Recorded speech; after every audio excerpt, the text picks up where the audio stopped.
right away. The podcast was kind of go for 16 years. I assume when you did and so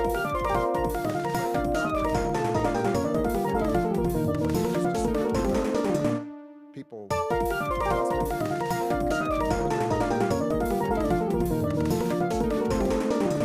people and kind of let them know what's going on inside your gut. There's a power to that. What's another way of channeling it, right? That may be different than you playing a character in a movie, or right. or even you doing stand-up. There's something more raw, honest, exposed about what you do when you're just having a conversation and connecting with people. And so the question is, well, is there another way for me to catch that? Yeah. But you don't have to rush into it. I guess my main thing would be, take your time. Right. Unless you really got some bills to pay. No, I'm okay. But like, it feels like I remember when you left.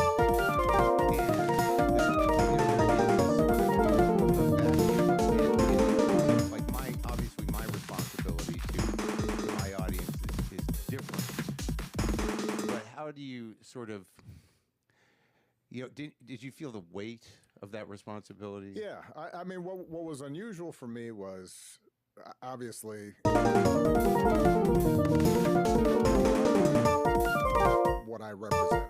Yeah. A lot of what Michelle and I had tried to project, the values, our thinking about America.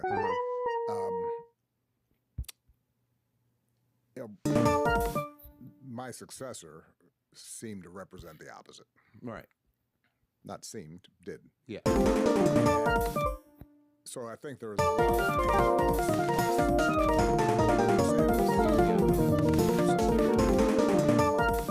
a big chunk of the country, and one of the problems with the American political system is, although we have political parties, we don't have a parliamentary system. So basically, the president, in my case, Democrat, I leave office, and there's no obvious person who's now the shadow prime minister, the leader of the party for the Democrats, right? And so there were a lot of terrific people who were doing good work, but we have this weird situation where you don't have a designated person who's speaking on behalf of the whole party. So I actually found myself drawn back in to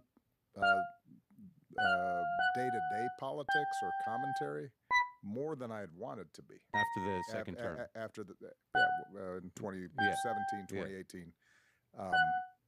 And I thought I was going to be able to remove myself more from being out there in public and was going to be able to concentrate on what I really wanted to do, which was coach the next generation of leadership. Sure. Move from player to coach, essentially. Yeah. And I kept on being asked to comment on news of the day and look at this outrage and why aren't you out there more and that kind of thing. And look, that's flattering. Yeah. And it's an indication that you made a connection with people. Sure. But I tried to be a little bit disciplined about recognizing that I'd moved on to a new phase where I did not have formal power. I have some, hopefully, moral suasion, some credibility. Yeah. But I didn't have formal power, and so more than anything, for the long term, what I could do that would be most helpful would be to start promoting up, lifting up, shining a spotlight on those that next generation of leadership, new voices. Because part of what also happens is, as you get older, Michelle and I joke about this.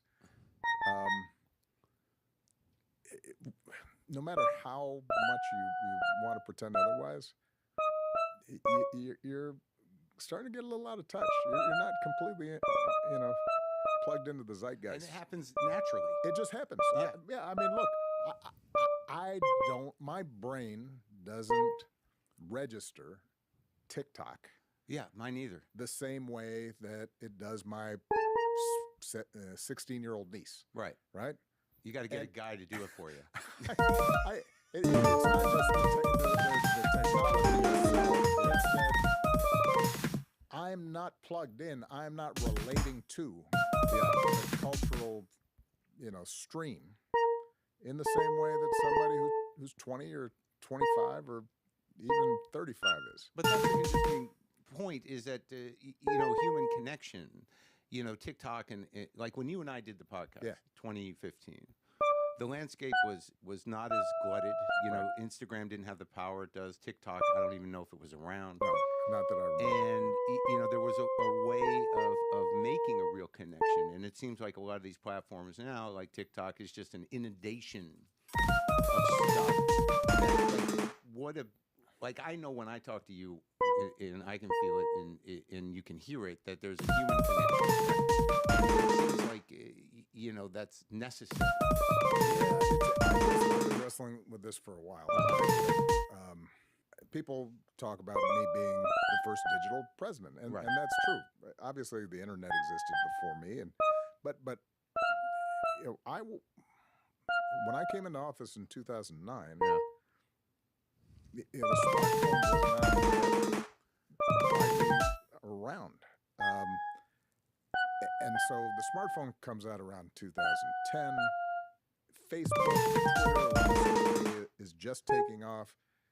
It seemed optimistic. It did, right? Yeah. So there's all this sense of this. My campaign wouldn't work. I joke about the fact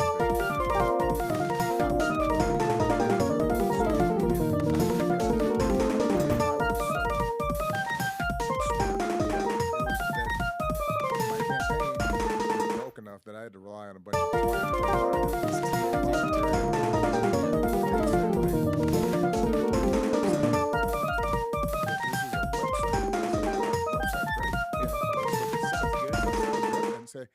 so you can have pictures and you can have even video on there and see this little box, like people can click it and they can contribute money. Right. And I'd be like, really? That's good. That seems useful. And then they'd say, and this one, they can like volunteer. And I'd be like, well, that's great. Yeah, let's do that. And so part of the reason I was elected was we were adapting all these new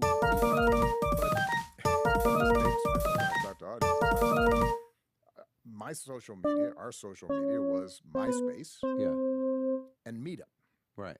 Now, Meetup is the one that I always tell people is the most interesting to me. I don't even know what it is. So Meetup was, it was a social media. Early, yeah. And you could send basically text over. So let's say there were a bunch of volunteers up in Idaho. Oh, yeah. And, Idaho is not a big blue state with a lot of delegates, so we don't have the resources to send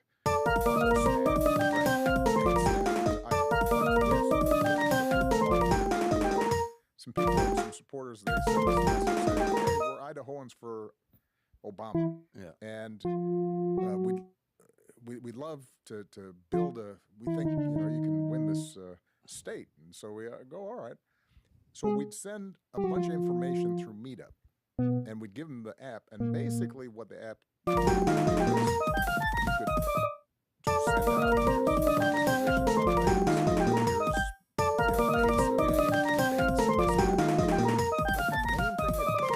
Hence the name was it would help these volunteers organize themselves to meet up in person. In a church basement, in a bar, in a VFW hall, whatever. And what I always tell people was wonderful about this rudimentary app was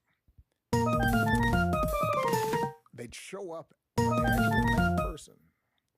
And maybe they were assuming that they all thought the same way and had the same positions on everything. and they'd show up at some, Obama volunteer what looked like an ex-army sergeant with a crew cut, and you'd have a young black woman with a nose ring, and you'd have a suburban mom, with some kids. And it turned out that by virtue of media, you realize people are a little more complicated. Sure, maybe they don't agree with me on everything, right? Maybe that's a good thing, right? So it creates this friction and this interest, and it forced people to kind of say, well, it turns out that they don't have to agree with everything to work with somebody, right? And then out of those meetings, they'd have to go out and start knocking on doors, and that's the ultimate meetup, because now you're forcing yourself to talk to strangers who definitely don't agree. But there was that sense of interaction, that gave people a sense of how somebody could be a good guy, but also have blind spots. Somebody could be seem like a real jerk, yet there's this redeeming quality. It's the same sense that you get living in a neighborhood, right? Oh, yeah. Which is like, you go to the soccer game and all the parents are sitting around, and some guy or gal may not be your cup of tea, but then you see them hug their kid. You know what? He's all right. He's all right. Well, and that's foundational to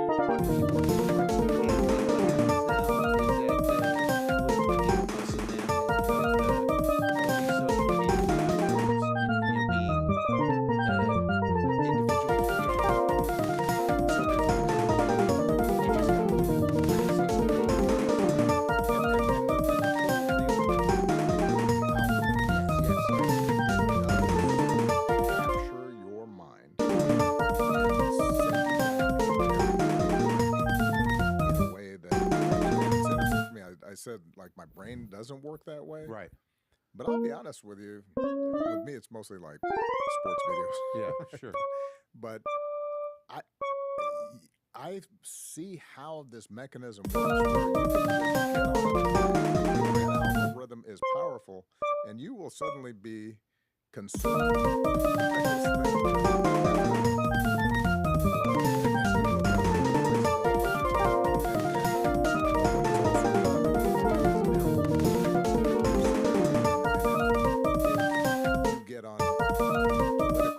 Social track on those reels.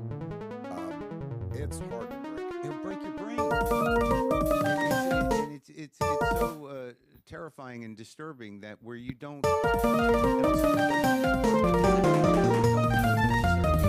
whether they do or not, it'll annihilate their sense of values. It'll annihilate principles, in a way, because it works them up by delivering this thing. Well, the way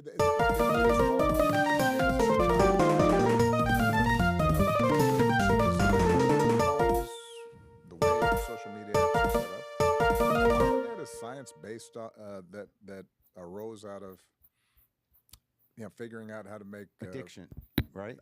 Figuring out how to make slot machines. Sure. I mean, there's a reason why all these pings and lights. Right. Right. Stuff comes up on your phone. Yeah. When notifications come, if you haven't silenced it on your phone, right? Just that sense of the only game I really play is on my phone is Word with Friends with Pete Souza, my old photographer from the White House. Sure. Took our picture. Yeah. And it's just a way for us to stay in touch. Yeah. There's a very particular ping that comes up. And if I haven't turned my phone off, it does. I could be in the middle of negotiations on a retreat. Yeah, and that ping goes off. There's a part of me that's like, you know what? I wonder what he played. So all that political environment in ways that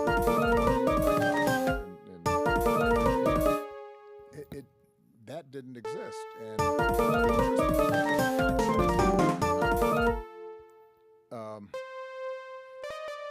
is obviously it's getting chopped up so that people don't listen to a whole conversation On the video, yeah. on the video and all Yeah. that stuff. There is still, I think, a power in just people listening to conversations if they listen to the whole thing. Sure. That I think is different. Yeah. You know, you Yeah. started around the same time, right? And it was interesting to me when people started criticizing, I don't know, Bernie or somebody else for going Sure. on Rogan. Right. It's like, well, why wouldn't you? Yeah, of course, go.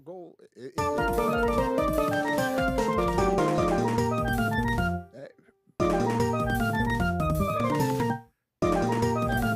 is consistent with democracy. To me, engaging in a honest conversation. It's not just yelling, not just trying to. But, all right, I'm going to take time to listen, and then I'm going to Sure. kind of share how I'm thinking about things. Still valuable. That part of it is valuable, and the fact that we can have access to that, that we can in some way participate in that conversation, I think is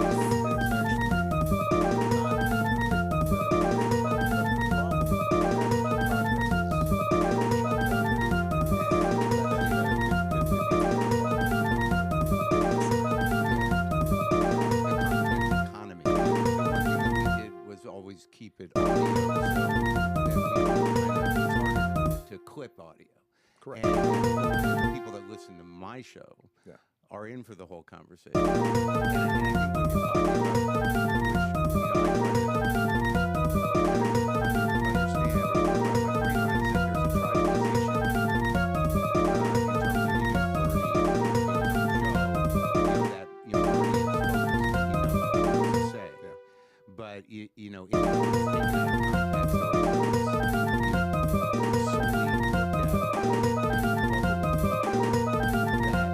the message can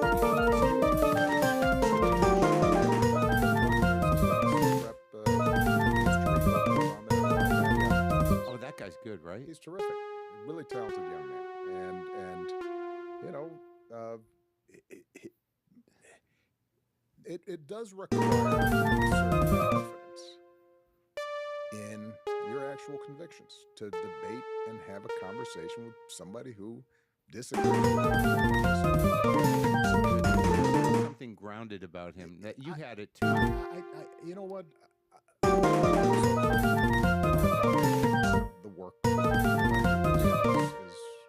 working with young civic leaders, human rights leaders, not just in the United States, but around the world. And one of the first things I say to them is, know what you really believe. Right. Like, that's your starting point. Right. And if you know what you first of all, you understand your convictions. What it is that you care about and what you believe. Yeah. Then it's a lot easier now to be open and actually listen to other people. And as opposed to constantly trying to beat off anybody who might contradict. Right. Your current perspective. And I think a guy like his starting point is say whatever, and it doesn't mean that anybody in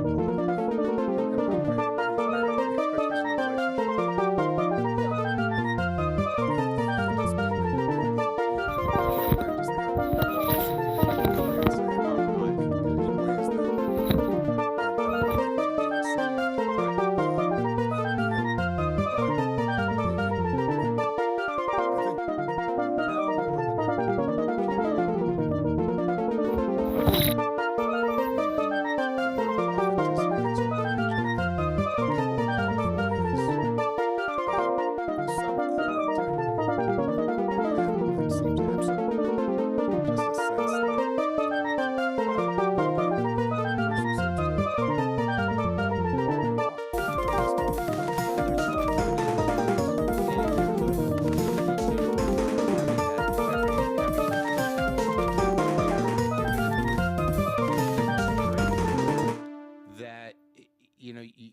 leave yourself open to what's going to come back at you and still stand strong. Correct. And sometimes it's going to be uncomfortable and painful. Yeah. Look, and I think that's there's been a lot of postmortem about Democrats and progressives, and I saw stand-up where you said somehow we figured out how to be so annoying. We annoyed the average American into fascism. Yeah. Right.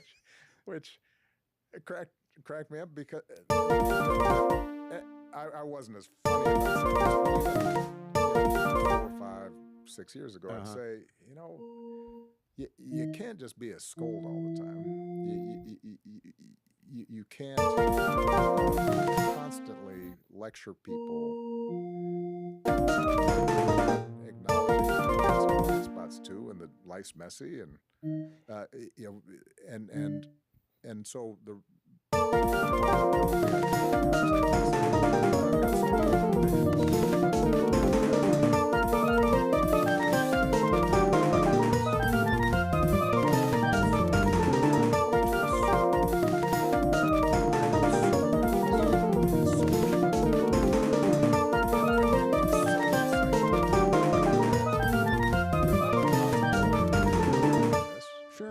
Or that, other people, if they don't say things exactly the way I say them, or see things exactly the way I do, that somehow they're bad people. And so there was this weird, what I saw,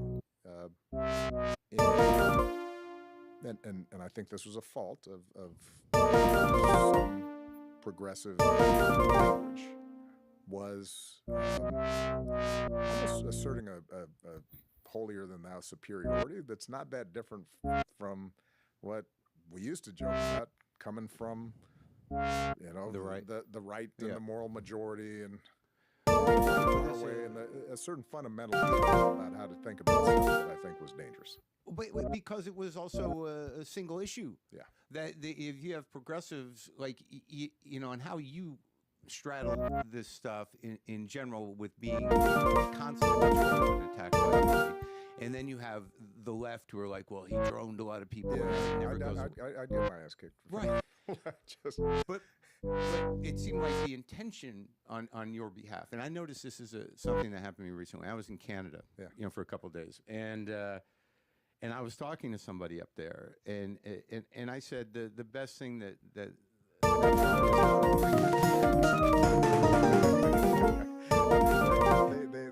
seem to be rallying around the maple leaf. But it was fundamentally like, despite whatever differences they have, and it is a parliamentary system up there, but as individuals, that however they were leaning culturally, right or left, that when the bullying started and the tariffs started and the threats started, they were able to go down to their core beliefs of what their country meant. Yes. And what it meant to them, and how they were going to come together and rebuild from the inside. Right.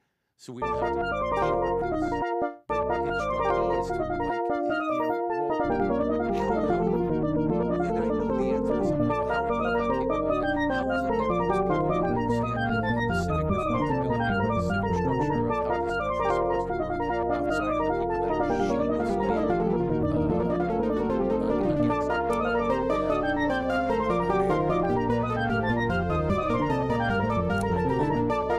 the way America has always had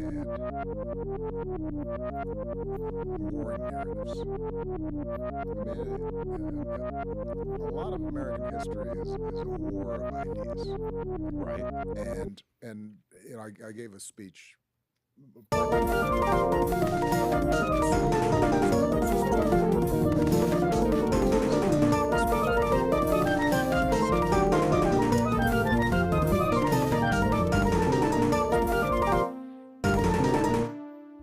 I talked about that clash being as important as Gettysburg, Appomattox. You've got on one side John Lewis and a ragtag band of you know, Pullman porters and maids and clergy and a couple rabbis and college kids, and they're marching from one side, and on the other side you got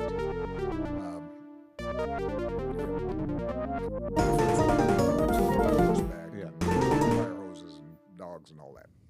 And what Lewis represented was the narrative that says we the people self-evident. And on the other side was the fact of slavery and conquest and hierarchy and domination, and if you didn't have property, you didn't vote, and women weren't involved, and that was always part of America too. Right. And the question has always been, can we pull off this experiment?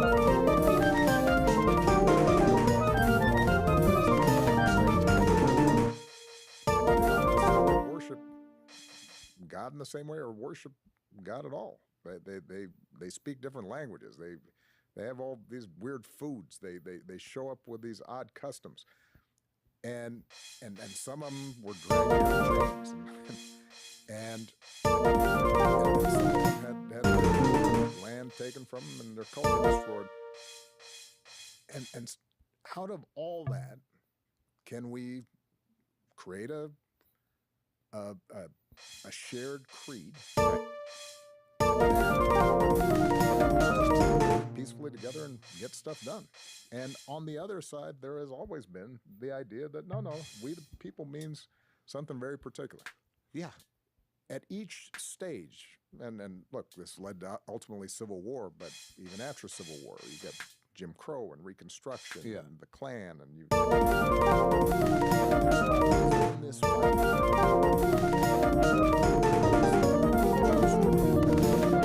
and I believe deeply in this story that, yeah, if we can pull this off, if we can actually treat everybody with decency and respect and compromise and make democracy work, it shines a light for the entire world. Right.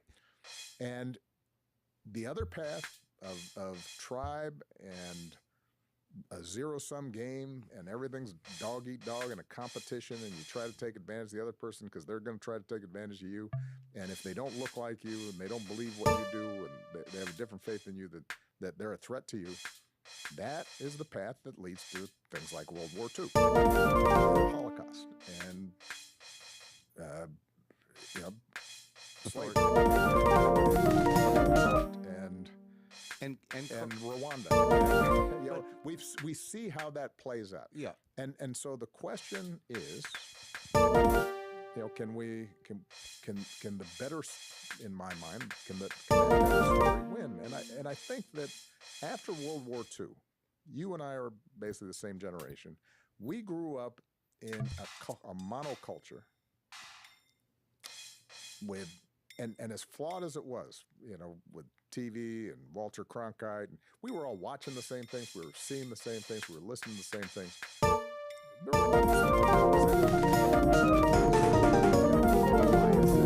Women didn't have power, and were stereotyped in all kinds of awful ways.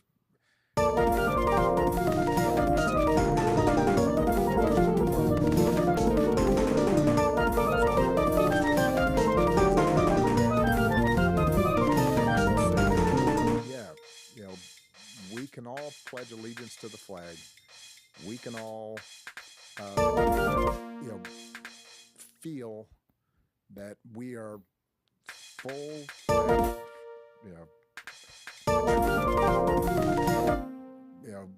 blooded Americans,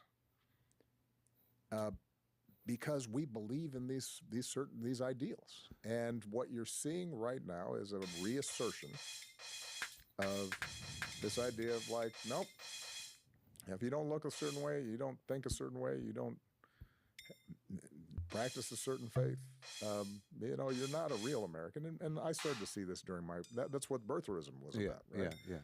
That's what, when Sarah Palin was talking about real Americans versus, right. I guess, the unreal Americans. It was that was already boiling over. And I say all that because I think that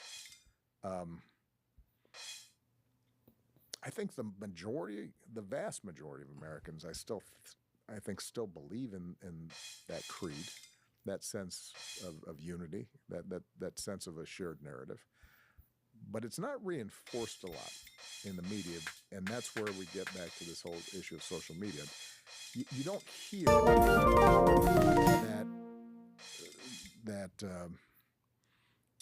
that sense of what we have in common, except during the Super Bowl and a couple other, maybe during the Olympics. A right? sense of unity, a sense of like people helping each other. Like I believe that what you're talking about, politically in terms of what we spoke about earlier, that people are different and some may have different beliefs, but there was a compromise that could be met, and that tolerance in and of itself is conditional to democracy working. Forbearance, I think, is the formal term that political science uses.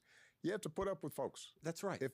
As long as they're not actively hurting you, right, you've got to put up with them, and you can battle them, and ultimately it gets sorted out in politics, and the winners get to move their agenda forward, and the losers lick their wounds and come back later. Yeah, but there's always that sense of but we're not going to call each other vermin, and we're not going to try to crush you if you lose.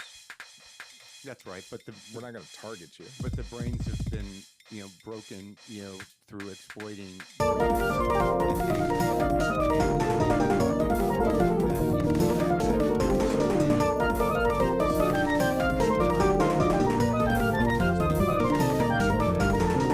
The situation in Israel, the ethnic cleansing of Gaza and whatnot, was not going to be dealt with by Kamala, or however that goes. So you get this protest vote of people not willing to make a compromise for what you used to talk about as the incremental progress. Yeah. Well, and look, that's the thing that I spend a lot of time talking to younger leaders about this. Yeah. And there's no simple solution to it, but I will say that part of what a liberal democracy requires is an acceptance of partial victory, right, and not perfection. When I was in the White House, I'd sit around on any issue with my cabinet or my staff, senior staff, and we'd go around analyzing everything. And at some point, I'd say, all right, I think I've got all the information. If we do X, is this going to make things better? Because, and I'd tell them, better is good. Yeah. We're not going to get to perfect. Right. If you're telling me that the Affordable Care Act is going to insure 50 million people, do I think that's better than if we were starting from scratch and I could get a single payer plan instituted and get that through Congress, and suddenly we had universal health care and we'd take the profit motive out of, do I think that would probably be a smarter way to do it? Absolutely. Right. But since I can't do that, I don't have the votes for that. How about this? Yeah, we can make it better. We can make it better. Right. And this.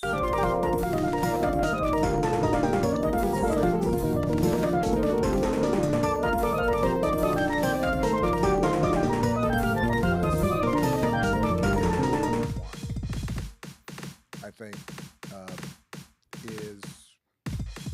is either a recipe for disappointment in a democracy, but also maybe in life, or it leads to this weird cynicism where you just withdraw.